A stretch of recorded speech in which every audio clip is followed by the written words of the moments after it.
Hello everyone. In this video, I will show you how to delete a user account profile in Windows 11. First, make sure you are signed in with an administrator account. Only administrators can delete other user accounts. Move your mouse to the Start button and click it. Select Settings from the menu.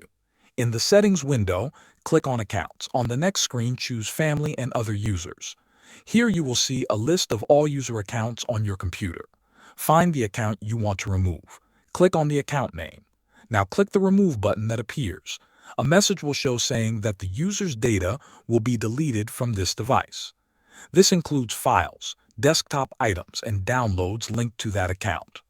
If you have already backed up important files or you no longer need them, click Delete Account and Data. Windows will now remove the user profile from your system. After the deletion process completes, close any open windows. The user account or profile is now removed from your Windows 11 computer. Thanks for watching.